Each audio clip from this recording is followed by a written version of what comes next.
大家好，歡迎收睇今日嘅市場快訊。最近中東局勢開始降溫，但我哋見到貴金屬市場依然有唔少變數。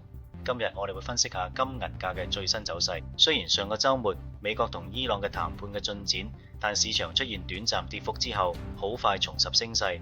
黃金由$4585回升到$4800以上，而白銀亦都逼近$80水平。美國決定封鎖霍爾木茲海峽，仲警告其他國家，如果協助伊朗會被加徵50%關稅。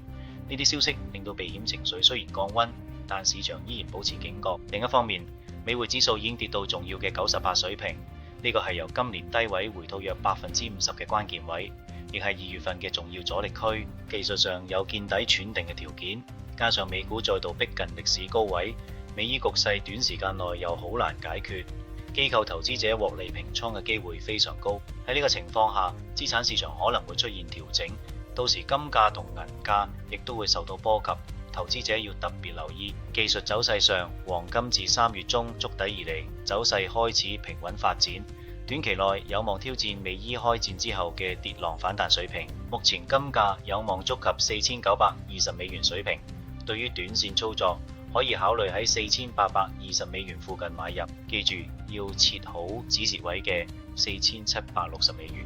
呢個係針對短線波幅嘅部署，大家要控制好風險。至於中線操作呢，我哋建議逢高沽出，可以分別喺$4930同埋$5000呢兩個水平分段建立淡倉。中線目標價喺$4500，止蝕位就設咗$5050。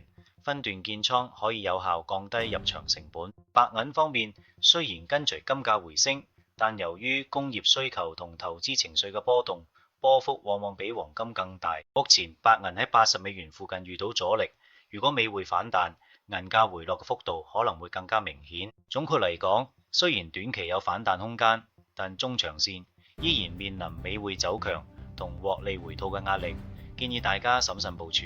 今日嘅分析就到呢度。所有內容僅供參考，並唔構成任何投資建議。投資者應在作出任何投資決策之前尋求獨立意見。